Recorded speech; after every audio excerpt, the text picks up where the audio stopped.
저는 결혼 32년 차 부부 상담사입니다. 오늘 제 상담실에 들어선 분은 62의 최영숙 씨였습니다. 그분은 문을 열자마자 한숨부터 내쉬었습니다. 선생님, 저 이제 정말 못 살겠어요. 남편이랑 어제도 새벽까지 싸웠어요. 영숙 씨 부부는 이제 자식들도 다 출가시키고 둘만 남았습니다. 그런데 오히려 싸움이 더 잦아졌다고 합니다. 젊었을 때는 애들 키우느라 바빠서 서로 신경 쓸 겨를이 없었는데 이제 마주 보고 사니까 눈에 거슬리는 게 한두 가지가 아니라는 겁니다. 영숙 씨 남편 박철수 씨는 작년에 정년퇴직을 했습니다. 그 전까지는 아침 일찍 나가서 저녁 늦게 들어왔는데 이제는 하루 종일 집에 있습니다. 아침에 일어나면 거실 소파에 앉아서 TV만 봅니다. 리모컨을 손에서 놓지 않고 이 채널 저 채널 돌립니다. 영숙 씨가 설거지하는 소리가 들리는데도 일어날 생각을 안 씁니다. 점심때가 되면 뭐 먹을 거 없냐고 물어봅니다. 냉장고에 있는 거 꺼내 드세요 하면 인상을 찌푸립니다. 내가 뭐 있는지 어떻게 아냐며 짜증을 냅니다. 영숙 씨는 30년 넘게 해온 일인데도 여전히 자기가 차려줘야 한다는 사실이 억울합니다. 오후가 되면 철수 씨는 동네 친구들을 만나러 나갑니다. 경로당에 가서 화투를 칩니다.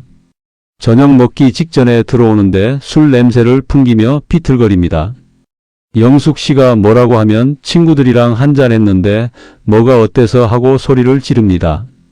영숙 씨도 낮에는 할 일이 있습니다. 복지관에서 하는 노래교실에 다닙니다. 오랜만에 찾은 자기만의 시간입니다. 그런데 철수 씨는 그것조차 못마땅해 합니다. 집안일은 팽개치고 나가서 노냐며 핀잔을 줍니다. 어젯밤에 터진 싸움은 아들 문제 때문이었습니다. 큰아들이 명절 때 오지 않겠다고 연락을 해왔습니다. 며느리가 친정에 가고 싶어 한답니다. 영숙 씨는 서운했지만 이해하려고 했습니다. 요즘은 그런 시대잖아요. 그런데 철수 씨가 불같이 화를 냈습니다.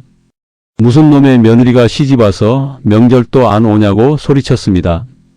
영숙 씨가 그래도 며느리 입장도 있다고 말했다가 불똥이 튀었습니다. 철수 씨는 당신이 그러니까 며느리가 우습게 보는 거라고 했습니다. 시어머니가 제대로 가르쳤어야 했다고 했습니다. 영숙 씨는 그 말에 머리끝까지 화가 났습니다. 30년 넘게 당신 부모님 모시고 살면서 한 번도 친정 못 가본 게 생각났습니다. 명절마다 새벽같이 일어나 음식 준비하던 일이 떠올랐습니다. 시어머니한테 구박받으면서도 꾹 참았던 기억이 났습니다. 당신은 그때 날 도와준 적이 있냐고 소리쳤습니다. 시어머니가 날 구박할 때 한 번이라도 내 편 들어준 적이 있냐고 물었습니다.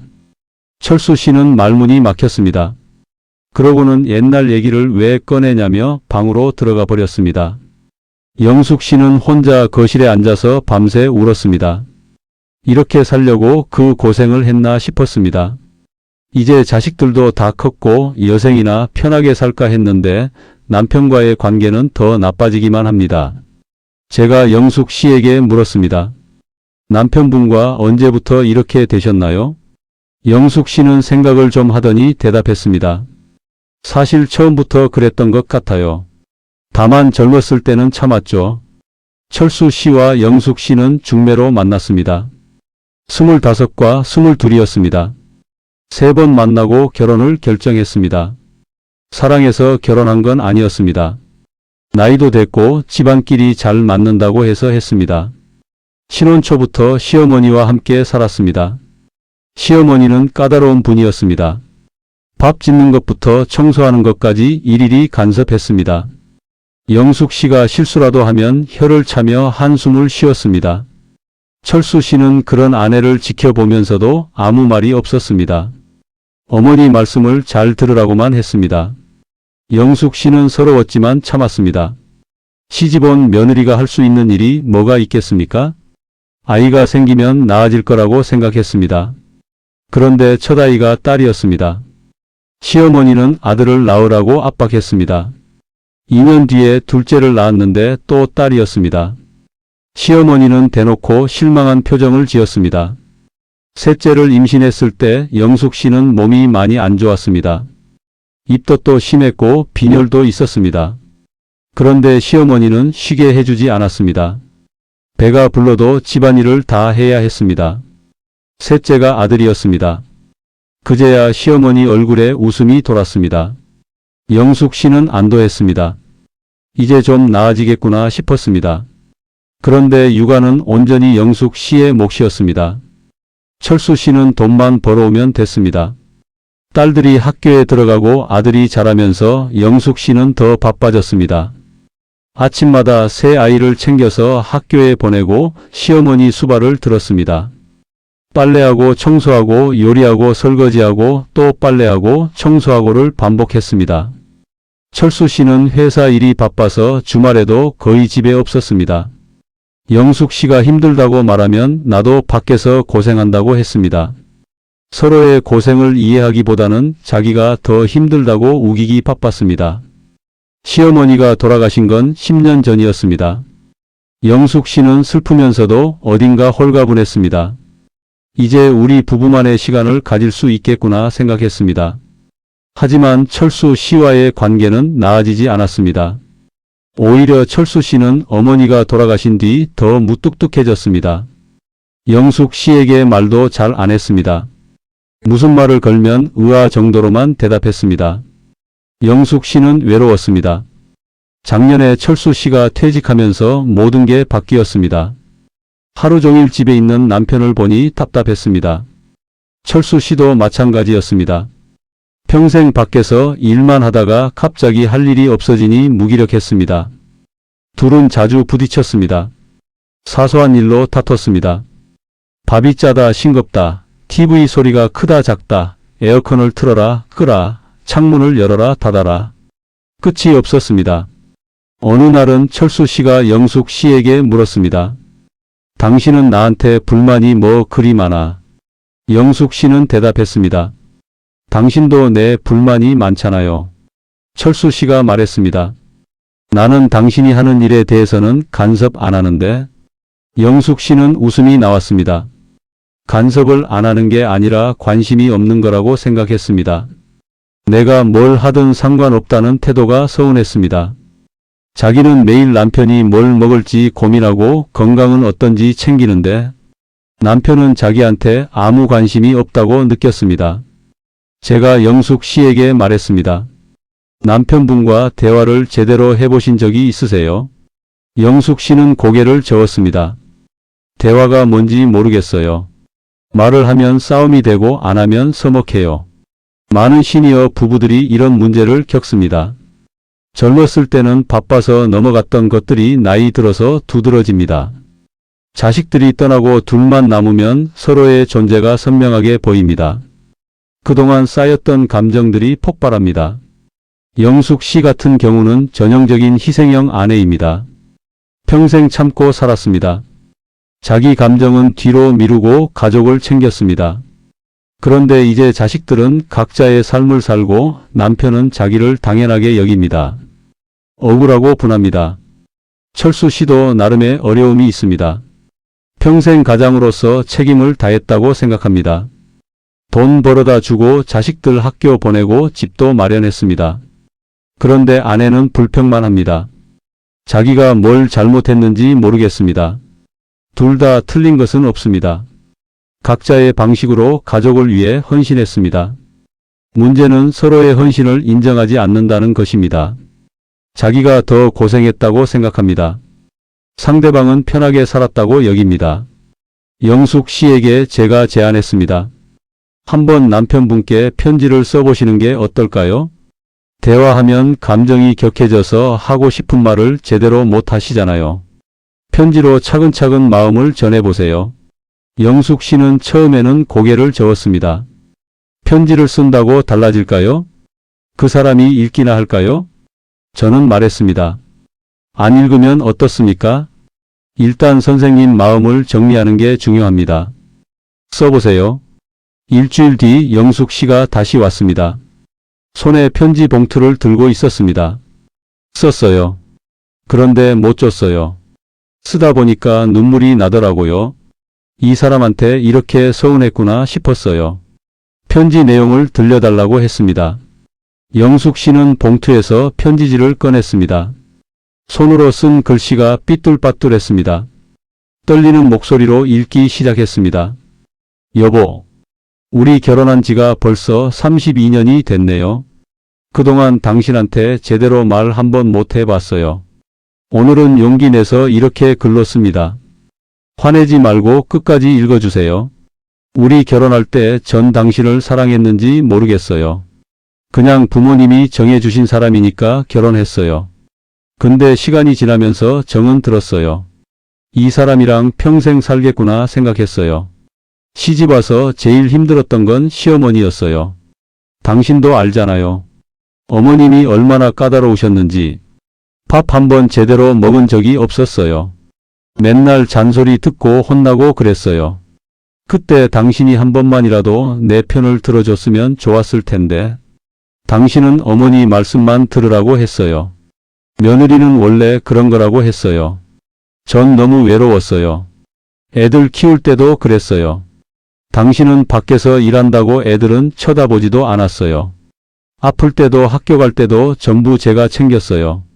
밤에 애가 열나서 끙끙거려도 당신은 코 골며 잤어요. 딸 둘 낳고 아들 낳을 때까지 전 몸이 너덜너덜했어요. 셋째 임신했을 때 입덧이 너무 심해서 아무것도 못 먹었어요. 근데 시어머니는 집안일 시켰어요. 당신한테 말했더니 조금만 참으래요. 아들 낳고 나서도 마찬가지였어요. 당신은 아들이 생겨서 좋아했지만 전 지쳐 있었어요. 젖 먹이고 기저귀 갈고 큰애들 학교 보내고 시어머니 식사 챙기고 정신이 하나도 없었어요. 그렇게 30년을 살았어요. 제 인생이 뭐였는지 모르겠어요. 그냥 며느리로 엄마로 아내로만 살았어요. 최영숙이라는 사람은 없었어요. 전 뭘 좋아하는지도 잊어버렸어요.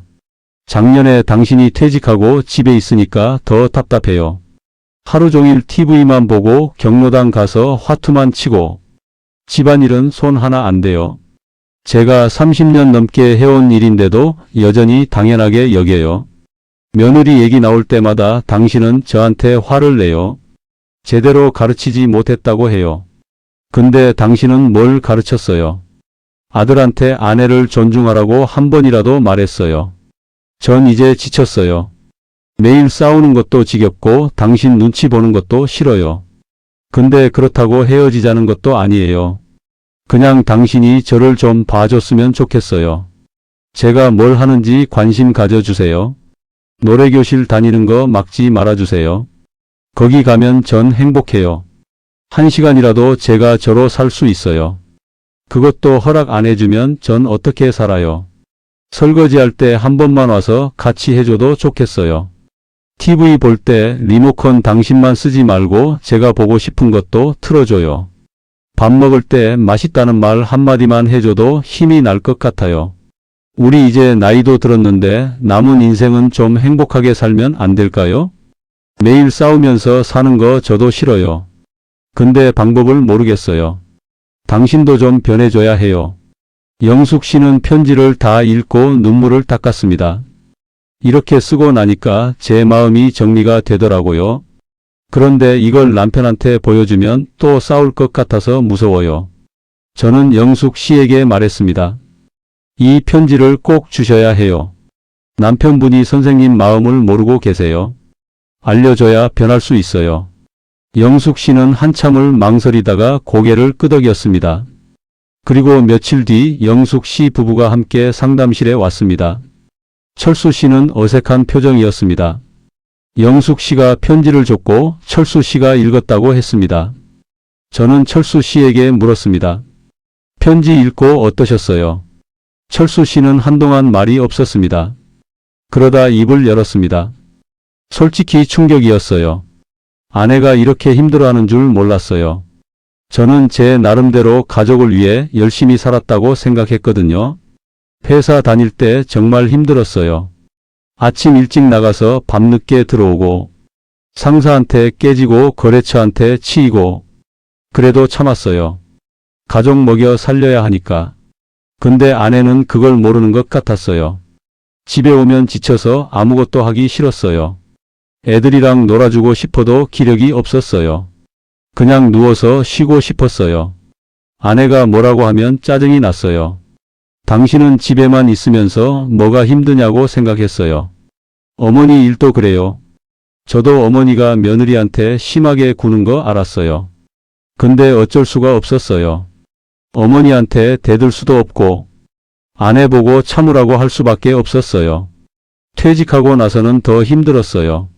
갑자기 할 일이 없으니까 하루가 길더라고요. 친구들 만나러 가는 것 말고는 할 게 없어요. 집에 있으면 아내가 쳐다보는 게 부담스러워요. 편지 읽고 생각해 봤어요. 제가 아내한테 잘못한 게 많은 것 같아요. 고맙다는 말도 안 하고 당연하게 받기만 했어요. 미안해요. 그런데 지금 와서 어떻게 해야 할지 모르겠어요. 저는 두 분에게 말했습니다. 지금부터라도 시작하시면 돼요. 늦은 게 아니에요. 작은 것부터 바꿔 나가세요. 철수 씨가 물었습니다. 뭘 어떻게 바꿔요? 일단 서로 감사한 일을 매일 하나씩 얘기해 보세요. 밥 맛있게 해줘서 고맙다.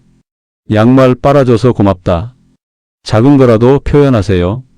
철수 씨는 쑥스러운 표정을 지었습니다. 그런 말을 해본 적이 없는데 영숙 씨도 남편한테 고마운 점을 찾아보세요. 돈 벌어다 준 것, 가족 지켜준 것, 당연하게 여기지 말고 인정해 주세요. 영숙 씨가 말했습니다. 그런 말을 입 밖으로 내는 게 어색해요. 처음엔 어색해도 괜찮아요. 계속하다 보면 익숙해져요. 그리고 같이 할 수 있는 일을 찾아보세요. 산책이라도 같이 하세요. 대화할 시간을 만드세요. 철수 씨가 말했습니다. 아내가 노래교실 다니는 거 이제 막지 않을게요. 대신 저도 뭔가 해볼게요. 영숙 씨가 놀란 표정으로 남편을 봤습니다. 정말요? 그리고 집안일도 좀 도와줄게요. 설거지 정도는 제가 할 수 있어요. 빨래도 배우면 되겠죠. 영숙 씨 눈에 눈물이 맺혔습니다. 그 말 한마디가 듣고 싶었어요. 두 분은 그날부터 조금씩 달라지기 시작했습니다. 한 달 뒤에 다시 왔을 때 표정이 많이 밝아져 있었습니다. 싸우는 횟수가 줄었다고 했습니다. 완벽하진 않지만 노력하고 있다고 했습니다. 영숙 씨 부부의 변화를 지켜보면서 저는 다른 부부들도 생각났습니다. 제 상담실을 찾는 시니어 부부들은 비슷하면서도 각자 다른 문제를 안고 있습니다.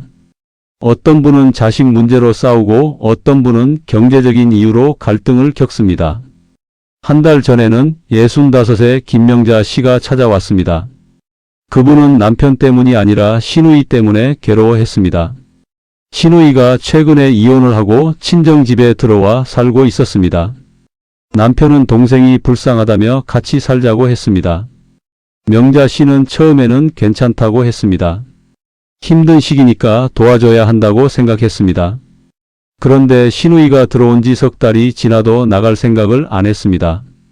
오히려 집안 살림에 이래라 저래라 간섭했습니다. 냉장고를 열어보고는 왜 이런 것만 사놨냐고 했습니다. 청소를 하고 나면 구석이 덜 닦였다고 지적했습니다.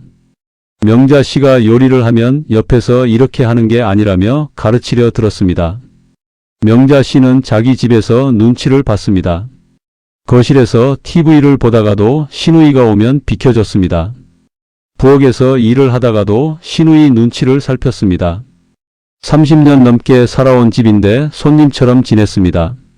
남편한테 말을 했습니다. 시누이가 이제 자기 집을 알아봐야 하는 거 아니냐고. 남편은 버럭 화를 냈습니다. 동생이 얼마나 힘든데 그런 말을 하냐고. 형제간에 돕는 게 당연한 거 아니냐고. 명자 씨는 말문이 막혔습니다. 남편한테 형제가 소중한 건 알지만 자기 마음도 헤아려 달라고 했습니다. 남편은 당신은 마음이 좁다고 했습니다. 그 말에 명자 씨는 더 이상 아무 말도 하지 않았습니다. 밤마다 남편과 냉랭하게 지냈습니다. 말을 섞지 않았습니다. 식사 때도 같이 앉았지만 대화가 없었습니다. 시누이는 그런 분위기를 모르는지 혼자 떠들어댔습니다. 명자 씨는 참다 못해 상담실을 찾았습니다. 저는 명자 씨에게 물었습니다. 남편분께 정확히 어떤 점이 힘든지 구체적으로 말씀하셨나요? 명자 씨는 고개를 저었습니다.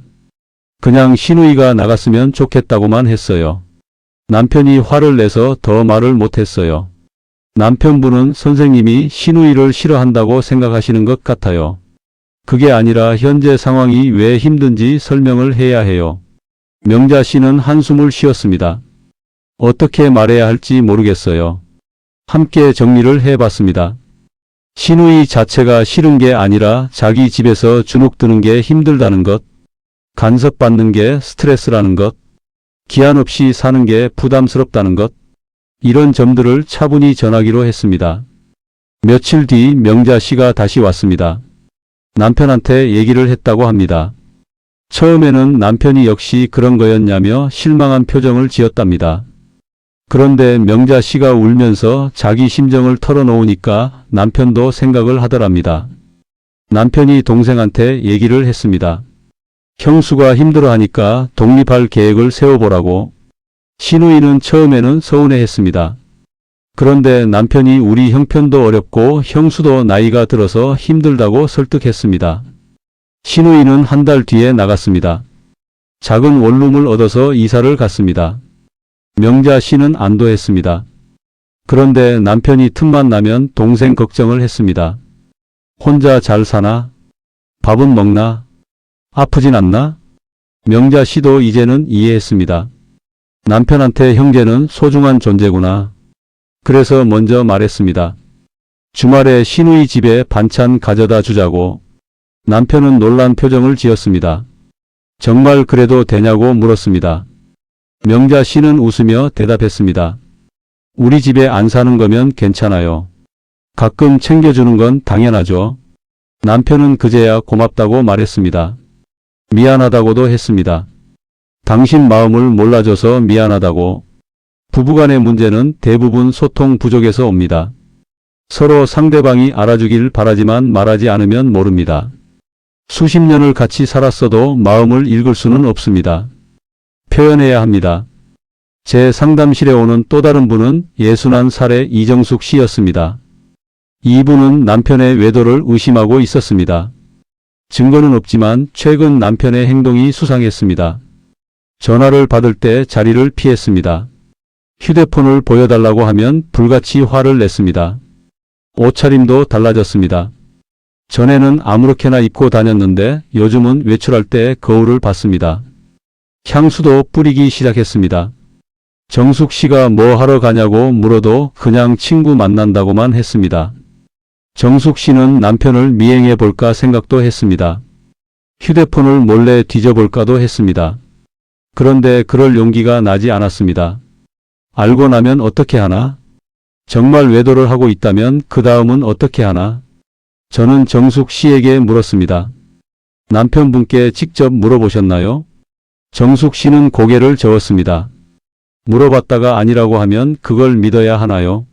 정말이라고 해도 시침이 뗄 것 같아서 무서워요. 정숙 씨와 남편은 20대에 만나 사랑해서 결혼했습니다. 신혼 때는 정말 행복했습니다. 남편은 자상했고 다정했습니다. 아이들이 태어나고 정신없이 살았지만 그래도 애정은 있었습니다. 문제는 10년 전부터 시작됐습니다. 남편이 사업을 확장하면서 바빠졌습니다. 집에 오는 날이 줄었습니다. 정숙 씨는 외로웠지만 참았습니다. 사업 때문에 그러려니 했습니다. 그런데 최근 몇 년은 달랐습니다. 사업이 안정됐는데도 집에 안 왔습니다. 주말에도 약속이 있다며 나갔습니다. 정숙 씨가 같이 가자고 하면 귀찮다는 듯이 거절했습니다. 부부관계도 뜸해졌습니다. 예전에는 한 달에 몇 번은 있었는데 이제는 몇 달에 한 번도 안 했습니다. 정숙 씨가 다가가면 피곤하다며 돌아 누웠습니다. 정숙 씨는 자존심이 상했습니다. 그러다가 최근에 남편 행동이 이상해진 겁니다. 휴대폰을 손에서 놓지 않았습니다. 화장실 갈 때도 들고 갔습니다. 메시지가 오면 얼른 확인하고 지웠습니다. 정숙 씨가 누구냐고 물으면 회사 일이라고만 했습니다. 정숙 씨는 밤마다 잠을 못 잤습니다. 남편이 옆에서 자는데 다른 여자를 생각하는 건 아닐까? 그 여자는 누구일까? 어디서 만났을까? 온갖 생각이 들었습니다. 저는 정숙 씨에게 말했습니다. 혼자 추측만 하시면 더 힘들어요. 남편분께 솔직하게 물어보세요. 요즘 행동이 예전과 다른 것 같다고. 혹시 무슨 일 있냐고. 정숙 씨는 망설였습니다. 물어봐서 정말 외도라고 하면 어떡해요? 이혼해야 하나요? 저는 이혼하고 싶지 않아요. 그냥 모르는 게 나을 것 같아요. 모르는 게 편할 수는 있어도 문제가 해결되지는 않아요. 의심하면서 사는 것도 고통이잖아요. 확인을 하셔야 해요. 정숙 씨는 한참을 망설이다가 고개를 끄덕였습니다. 일주일 뒤 정숙 씨가 전화를 했습니다. 남편한테 물어봤다고 했습니다. 남편은 처음에는 화를 냈습니다. 날 믿지 못하냐고 소리쳤습니다. 정숙 씨는 울면서 말했습니다. 믿고 싶은데 당신 행동이 이상해서 불안하다고. 남편이 한동안 말이 없다가 한숨을 쉬었습니다. 그러고는 고백했습니다. 외도는 아니지만 마음이 흔들렸다고. 회사에 새로 온 여직원이 있는데 자꾸 신경이 쓰였다고. 그래서 옷도 신경 쓰고 전화도 자주 했다고. 정숙 씨는 머리가 하얘졌습니다. 역시 그랬구나 싶었습니다. 남편은 계속 말했습니다. 미안하다고. 당신한테 잘못했다고. 그 여직원한테 특별한 감정은 없는데 관심을 받으니까 기분이 좋았다고. 당신은 나한테 관심이 없는 것 같았다고. 맨날 똑같이 사니까 재미가 없었다고. 그래서 새로운 사람한테 눈길이 갔다고. 하지만 선을 넘지는 않았다고. 앞으로 조심하겠다고. 정숙 씨는 배신감과 안도감이 동시에 들었습니다. 육체적인 관계는 없었다니 다행이지만 마음이 흔들렸다는 게 아팠습니다. 그래도 솔직하게 말해줘서 고맙기도 했습니다. 두 사람은 긴 대화를 나눴습니다. 서로에게 소홀했던 것을 인정했습니다. 정숙 씨도 남편한테만 잘못을 돌릴 수 없었습니다. 자기도 남편한테 무관심했으니까요.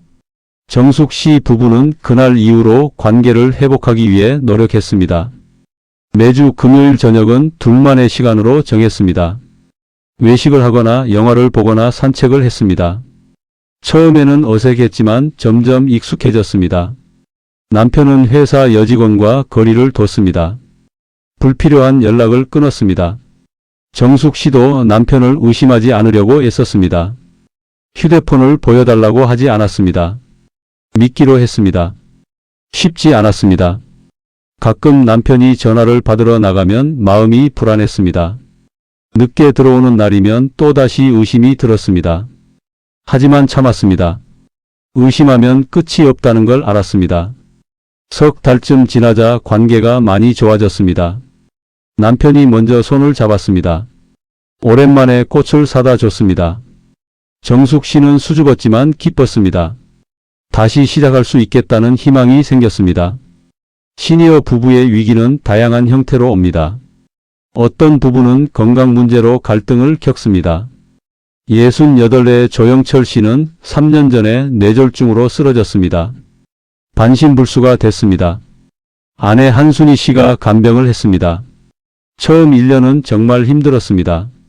영철 씨는 스스로 아무것도 할 수 없었습니다. 순희 씨가 밥을 먹여줬습니다. 화장실도 도와줬습니다. 옷도 갈아입혀줬습니다.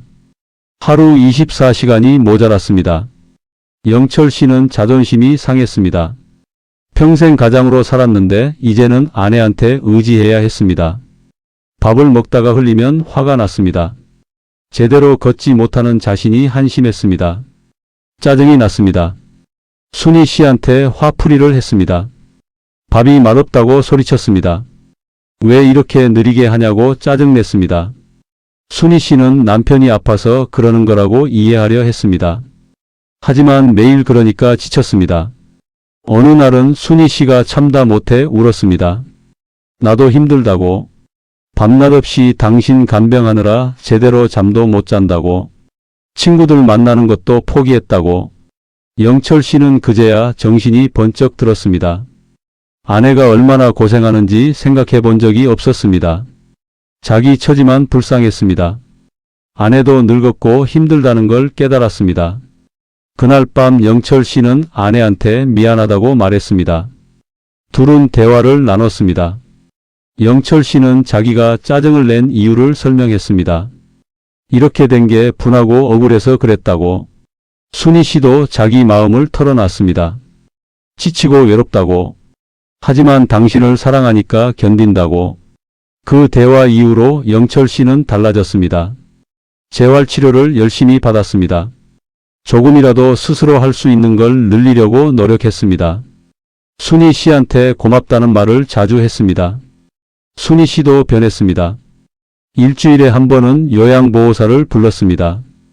그 시간에 친구들을 만났습니다. 자기만의 시간을 가졌습니다. 돌아오면 마음이 한결 가벼워졌습니다. 2년이 지난 지금 영철 씨는 지팡이를 짚고 걸을 수 있습니다. 느리지만 혼자 식사도 합니다.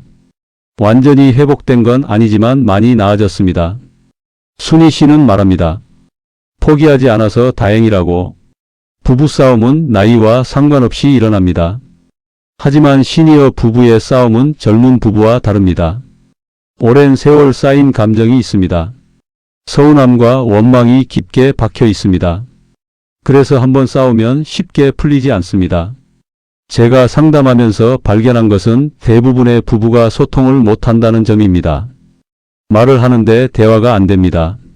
자기 얘기만 하고 상대 말은 듣지 않습니다. 이해하려 하지 않고 설득하려고만 합니다. 화해의 기술은 사실 간단합니다. 첫째는 경청입니다. 상대방이 하는 말을 끝까지 들어야 합니다. 중간에 끊지 말아야 합니다. 반박하고 싶어도 일단 들어야 합니다. 상대방도 자기 얘기를 하고 싶어 합니다. 둘째는 공감입니다. 상대방의 감정을 인정해야 합니다. 당신이 그렇게 느꼈구나. 힘들었겠다. 이런 말 한마디면 됩니다. 상대방은 이해받았다고 느낍니다. 그러면 마음이 풀립니다. 셋째는 사과입니다. 잘못을 인정하는 게 약한 게 아닙니다. 미안하다고 말하는 게 지는 게 아닙니다. 오히려 용기가 필요합니다. 진심 어린 사과는 관계를 회복시킵니다. 넷째는 변화입니다. 말만 하고 행동하지 않으면 소용없습니다. 약속한 건 지켜야 합니다. 작은 것부터 바꿔나가야 합니다. 상대방은 변화를 보고 믿음을 회복합니다. 마지막은 시간입니다. 한순간에 모든 게 해결되지 않습니다. 수십 년 쌓인 감정이 하루아침에 풀릴 수 없습니다. 천천히 가야 합니다. 조급해하지 말아야 합니다. 제 상담실에 오는 부부들을 보면서 느끼는 게 있습니다. 모두 처음에는 사랑했다는 것입니다. 그 사랑이 식은 게 아니라 묻혀 있는 겁니다. 일상의 피곤함과 불만 아래에 감춰져 있을 뿐입니다. 67의 박동수 씨 부부가 있습니다. 둘은 40년을 같이 살았습니다. 큰 싸움도 많았고 작은 다툼은 셀 수 없이 했습니다. 몇 번이나 이혼을 생각했습니다. 하지만 헤어지지 않았습니다. 동수 씨가 말했습니다. 왜 안 헤어졌냐고요? 글쎄요. 정이 들어서 그런가 봐요. 아내 없는 삶을 상상할 수가 없어요. 같이 있으면 답답하고 짜증나는데 떨어지면 또 보고 싶어요. 아내 김미숙 씨도 비슷한 말을 했습니다. 남편이 밉긴 한데 사랑하는 것 같기도 해요. 이상하죠? 나이 들면 사랑이 정으로 변한다고 하던데 그런가 봐요. 정인지 사랑인지 모르겠지만 어쨌든 소중해요. 시니어 부부의 사랑은 젊은이들의 사랑과 다릅니다. 뜨겁지 않습니다. 설레지 않습니다. 하지만 깊습니다. 따뜻합니다. 서로의 존재 자체가 위안이 됩니다. 69의 최인호 씨는 아내가 암 진단을 받았습니다. 말기였습니다. 인호 씨는 무너졌습니다. 평생 투덜거리며 살았는데 아내가 떠난다고 생각하니 견딜 수 없었습니다. 병원에서 아내를 간병하면서 인호 씨는 깨달았습니다. 자기가 아내를 얼마나 사랑했는지 표현을 못했을 뿐이지 마음속에 늘 있었다는 걸. 이제 와서 후회해도 소용없지만 그래도 말하고 싶었습니다. 아내한테 말했습니다. 사랑한다고, 고맙다고, 미안하다고. 아내는 웃으며 대답했습니다. 알아요. 당신 마음 다 알아요. 저도 사랑해요. 인호 씨는 아내의 손을 꼭 잡았습니다. 눈물이 흘렀습니다. 아내는 2달 뒤에 세상을 떠났습니다. 인호 씨는 장례를 치르고 혼자가 됐습니다. 빈집이 너무 컸습니다. 아내가 있던 자리가 너무 커 보였습니다. 말 한마디 더 할 걸, 잘해줄 걸, 후회가 밀려왔습니다. 인호 씨가 제게 말했습니다. 선생님, 부부는 살아있을 때 잘해야 해요. 나중에 후회해도 소용없어요. 표현 안 하면 몰라요. 고맙다. 사랑한다. 이런 말 꼭 해야 해요. 저는 그 말을 듣고 많은 생각을 했습니다. 부부는 가장 가까운 사이지만 가장 소홀히 하기 쉬운 관계입니다. 있을 때는 당연하게 여기다가 없으면 그제야 소중함을 압니다. 시니어 부부들이 화해하지 못하는 가장 큰 이유는 자존심입니다. 먼저 사과하면 지는 것 같다고 생각합니다. 수십 년을 함께 살면서 쌓인 자존심이 관계를 가로막습니다. 하지만 그 자존심이 무슨 소용입니까? 사랑하는 사람과의 관계가 더 중요하지 않습니까? 64세 서정민 씨는 아내와 1년 넘게 냉전 중이었습니다. 시작은 사소한 일이었습니다. 명절에 친정에 갈지 시댁에 갈지를 두고 다퉜습니다. 서로 한 발짝도 양보하지 않았습니다. 결국 각자 따로 명절을 보냈습니다. 그 뒤로 둘은 말을 섞지 않았습니다. 같은 집에 살지만 남남처럼 지냈습니다. 식사도 따로 했습니다. 방도 따로 썼습니다. 누가 먼저 말을 걸까 기다렸지만 아무도 입을 열지 않았습니다. 1년이 넘어가면서 정민 씨는 지쳤습니다. 이게 뭐 하는 짓인가 싶었습니다. 남은 인생이 얼마나 된다고 이렇게 사는가? 하지만 먼저 말을 걸 용기가 나지 않았습니다. 아내가 어떻게 나올지 두려웠습니다. 상담실에 온 정민 씨는 한숨만 쉬었습니다. 저는 물었습니다. 아내분을 사랑하시나요?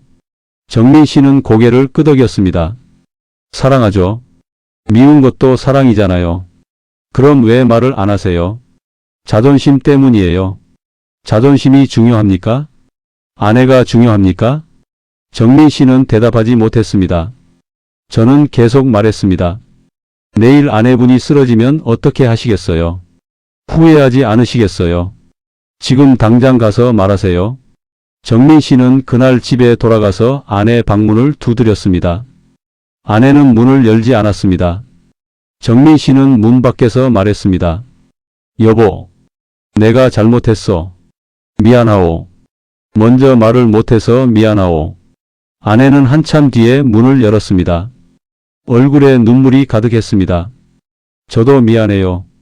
제가 고집을 부렸어요. 둘은 그 자리에서 껴안고 울었습니다. 1년 넘게 참았던 감정이 터져 나왔습니다. 그날 밤 둘은 오랜만에 같은 식탁에 앉았습니다. 밥을 먹으면서 그동안 못한 얘기를 나눴습니다. 서운했던 일들을 털어놨습니다. 서로를 이해하려고 노력했습니다. 화해는 생각보다 어렵지 않았습니다. 제가 상담하면서 배운 것이 있습니다. 부부싸움에서 이기는 게 중요한 게 아니라는 것입니다. 누가 옳고 그른지를 가리는 게 목적이 아닙니다. 관계를 회복하는 게 목표입니다. 그러려면 먼저 손을 내밀어야 합니다. 66세 장혜숙 씨는 남편과 경제 문제로 갈등을 겪었습니다. 남편이 퇴직금을 친구 사업에 투자했다가 날렸습니다. 수천만 원이 한순간에 사라졌습니다. 혜숙 씨는 남편을 원망했습니다. 노후 자금이었는데 어떻게 하냐고 따졌습니다. 남편은 자기도 억울했습니다. 돈을 벌려고 한 일인데 결과가 안 좋았을 뿐이라고, 일부러 그런 게 아니라고. 혜숙 씨는 그 말에 더 화가 났습니다.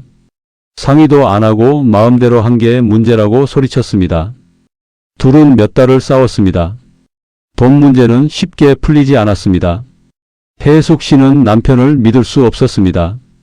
통장을 따로 관리했습니다. 생활비만 따로 받았습니다. 남편은 서운해했지만 할 말이 없었습니다. 시간이 지나면서 혜숙 씨는 생각을 바꿨습니다. 돈은 중요하지만 남편도 소중했습니다. 이미 없어진 돈 때문에 남은 인생을 망칠 수는 없었습니다. 남편도 후회하고 있다는 걸 알았습니다. 혜숙 씨가 먼저 말했습니다. 이제 그만 싸우자고. 없어진 돈은 어쩔 수 없으니 우리 앞으로 조심하자고. 남편은 눈물을 흘렸습니다. 정말 미안하다고.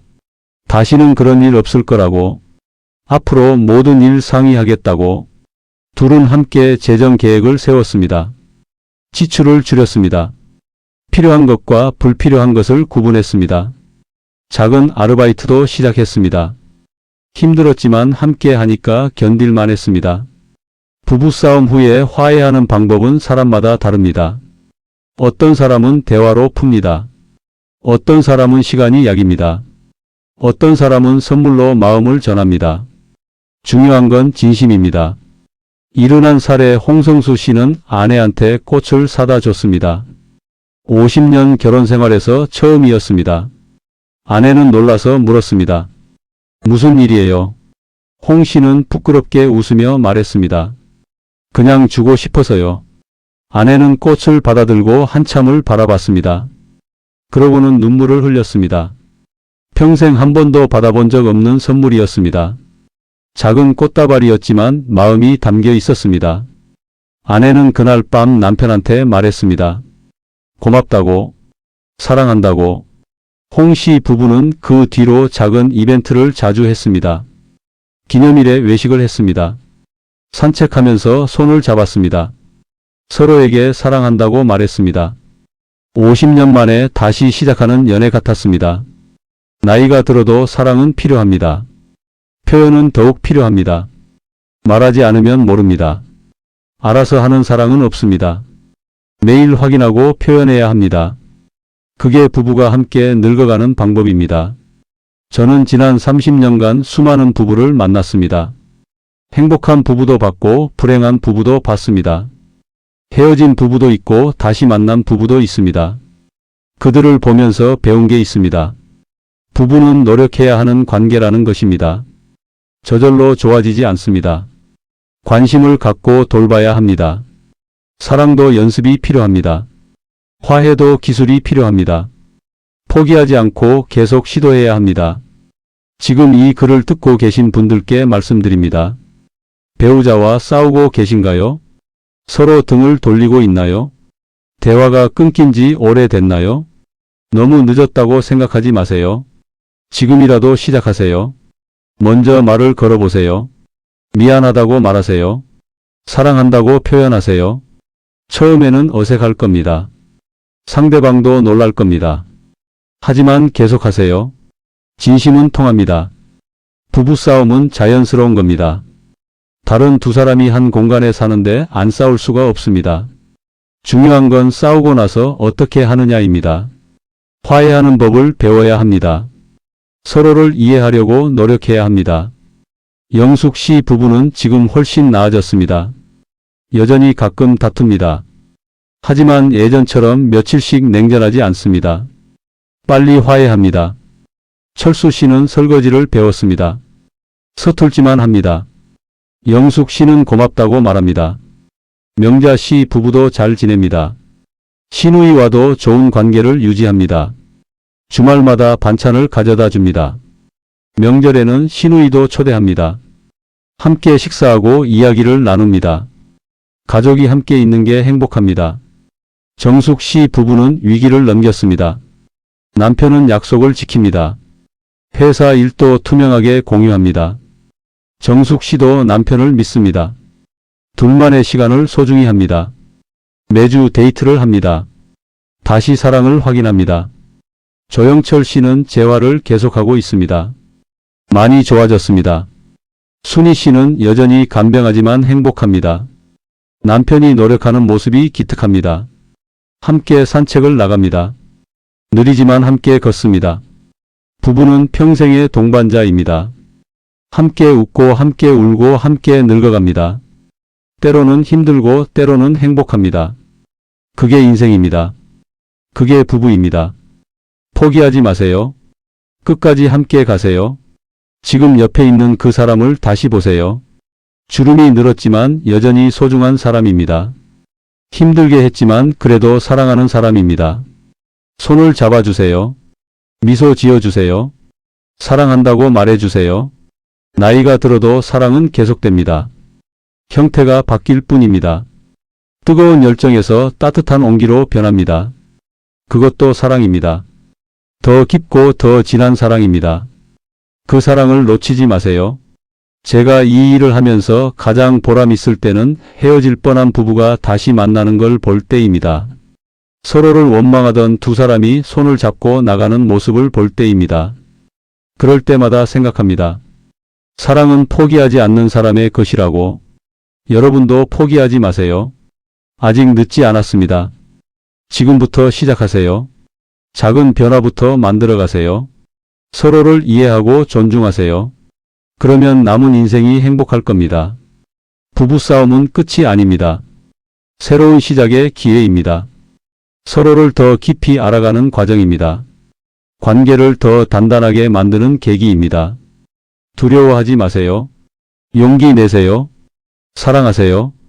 여러분 모두 행복한 노년을 보내시길 바랍니다. 배우자와 함께 웃으며 살아가시길 바랍니다. 오늘 제 이야기가 조금이나마 도움이 되었으면 좋겠습니다. 감사합니다.